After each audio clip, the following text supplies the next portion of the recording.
This is study session 4, addressing capital budgeting decision and techniques. In our study session 3, we treated capital market, and we explained to ourselves that capital market is that market that is used for the trading in long-term financial assets. Compare that with money markets that we treated in study session 2, where investment in financial assets will be limited to short-term tenures, essentially for less than 1 year or maximum of 1 year. The capital markets involves investing in long-term financial assets and every other activity that will be required we treated in that session. In this study session 4, we centers on capital budgeting. We shall be looking at capital projects. What do we mean by capital projects? You will recall that study session 1, we made mention that investments can be classified broadly into 2 groups.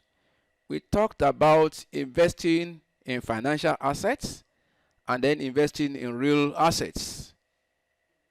In this case, our focus will be how do we handle investment in real assets.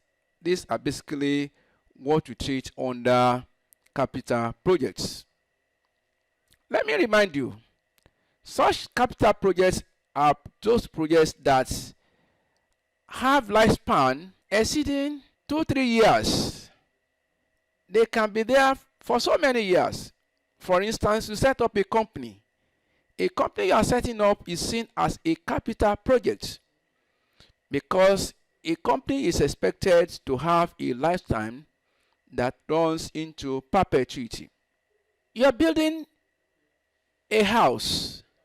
A house is considered a long-term project. Investing in a housing or construction is a long-term project. So that requires that it will be treated under capital projects. So with that background, let's look at what you expected to learn at the end of this study session. I just brought that to whet your appetite so that you can have an idea of what you should expect here. At the end of this exercise, this study session, you would have been able to understand and appreciate what we mean by capital budgeting. Then you understand what the objectives of capital budgeting are. Then you also learn to identify the features and factors that affect capital projects. Then we should also be able to look at the different techniques that are employed in capital budgeting and then the various investment decision scenarios. So let me start. What do we mean by capital budgeting? Of course, I've explained to you what we mean by capital projects or investing in real assets as investing in long-term assets. So capital budgeting is the approach for evaluating the potentials of long-term investment options that involve huge capital expenditure. This is a bit different from what you can get in the case of investing in financial assets. Then, for instance, what you could consider to be a small capital project, the amount of funds you will require may be so heavy when you compare that to a relatively huge investment in any form of financial assets. Take, for instance, you want to go into tricycle business. You want to purchase, you buy the popular Marua tricycle. Maybe as of today, you made close to about 600, 700,000 naira to buy one tricycle. you can see that is a major investment. And you don't expect to sell off the Marwa.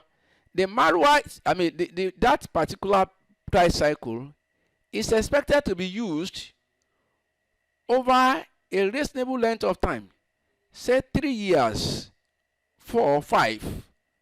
Your income is expected to flow in on a periodic basis.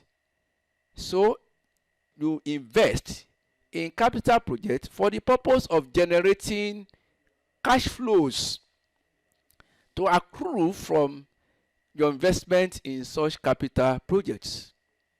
The same could be applicable to some other projects. You want to set up a school? When you set up a school, you need huge investment to set up your school.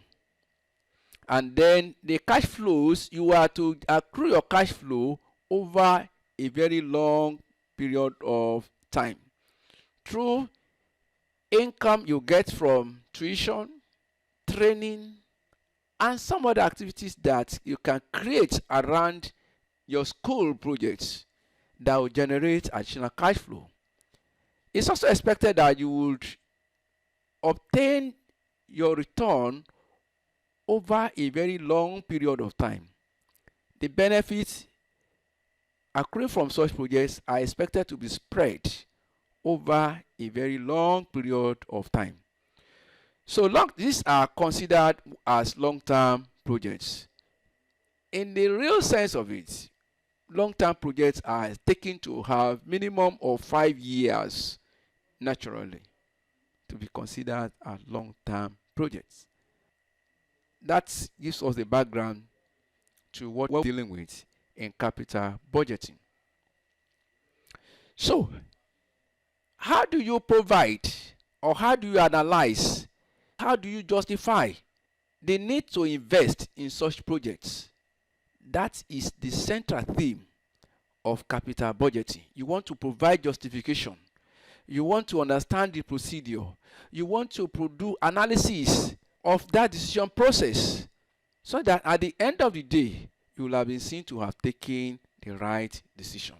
So because it involves huge capital expenditure, and once you commit your fund to it, it is almost irreversible. And if you intend to reverse that decision, having committed your fund to it, you are not likely, it's not even likely, you are not going to get back the whole of your investment. A very simple one. You have bought a bus for transport business, and you have gone to register the bus, put the plate number, plate, register with the appropriate government authority, and you use the bus for just 1 month.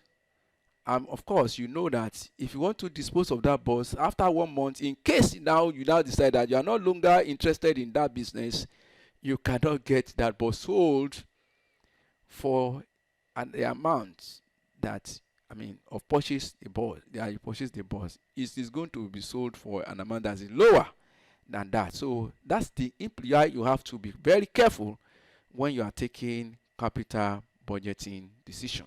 Now, what are the possible capital budgeting decision situations that affect capital budgeting?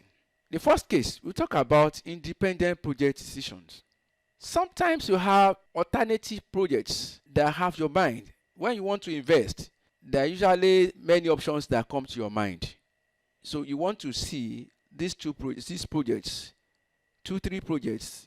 This project will be considered to be independent of each other if the execution of one project will not affect the execution of the other project. That is, these projects can be considered, they can be executed simultaneously. They do not affect each other. That decision will be very easy for you to take. As long as you have enough funds to execute the projects, then the projects can be undertaken simultaneously. So this could be considered under what we call independent project decisions. Alternatively, you can come around a case of mutually exclusive project decisions. In this instance, 2 or more projects cannot be executed together. Perhaps they have certain features that affect project A, for instance, has some features or attributes that affect project B, successful execution or smooth execution of project B. So as a company, you may not be able to execute the two projects together. There could be instances like that. Let me give an example.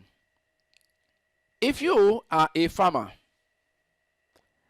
and you set up a farm enterprise, let's say for instance, you are rearing a particular category of livestock on your farmland, and that livestock has certain diseases, or there is possibility that that particular livestock has tendency to develop some class of diseases or infections that may also affect some other livestock that you have on your farm. It then means that you may not be able to run two livestock that share or that has the capacity or the tendency to transmit its own disease to other livestock on the farm. So that could be a mutually exclusive decision. Let me take that again. When considering a case of mutually exclusive projects, this is a case where selection of a project precludes the execution of another project. In this case, the two projects cannot be executed simultaneously by that entrepreneur or organization. Consider the case of a farmer who has a farmland and is rearing livestock.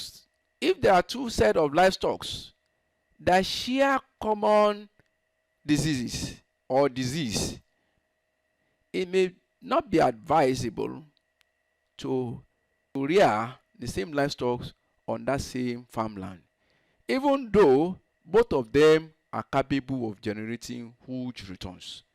You have to make a decision. Particularly, essentially, we expect that you will pick the one that will give you the highest possible return based on your available fund. Then let's look at the possible case of capital rationing decision. This has to do with the funding in projects analysis. Most times you don't have enough fund available to execute all viable projects.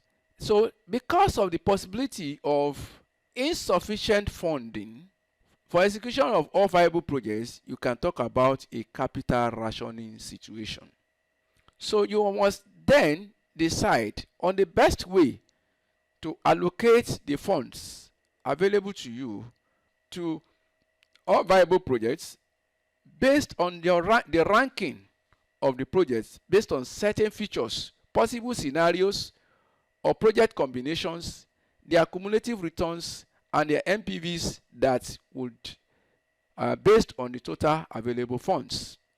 In this instance, you are no longer interested in what individual projects will generate, but possible combination of projects that you can execute that will then give you the best return at the end of the day based on the funds available to you.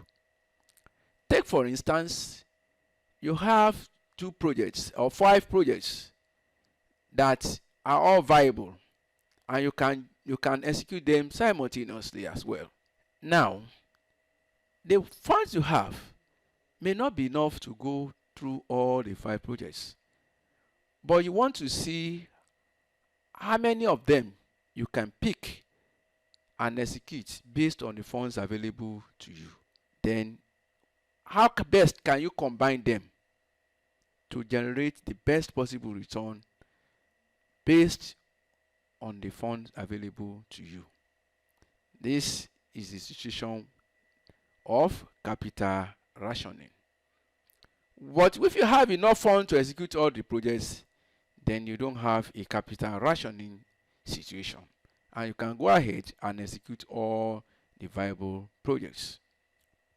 So let's look at the objectives of capital budgeting. The first one is to talk about capital expenditure control. Sitting down to do proper capital budgeting, analysis of the project cost and all the factors affecting the projects gives you the opportunity of exerting sufficient control over the project execution, selection of the projects, execution of the projects, managing, and at the end of the day, to be able to plan the execution of the project properly. That capital expenditure control is very important and is one of the critical objectives of capital budgeting.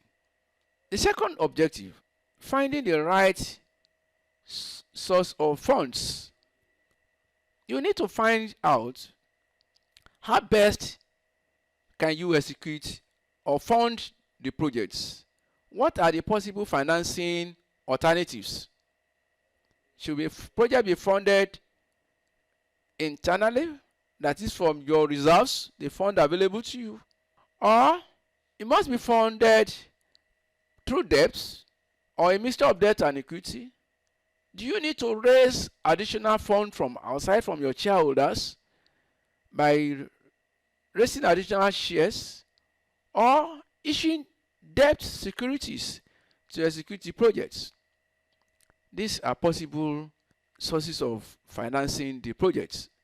So it's important that all these ones are considered in capital budgeting. So it is a major objective of capital budgeting. You want to see how well can you finance it. Not only thinking about the funding sources, you also need to consider the tenure of the funds. For how long will the money you are taking be available to you? Relative to the lifespan of the project and the potential cash flows of the projects. If you are taking a loan, for how long will the loan be available? What kind of moratorium is available? When are you expected to start paying or paying back? How much are you expected to pay back on a periodic basis? Then for how long are you going to pay off the debt? And then how does that match with the potential cash flow pattern of the projects? Then you also need to look at the cost of financing. What is the cost? What's the borrowing cost? The interest rate on the loan you are taking. What other costs? The open and the hidden costs of the financing sources must be considered. So this is very important in the case of capital budgeting as a major objective. Why you have to undertake that. Some individuals, organizations who have failed to consider proper process and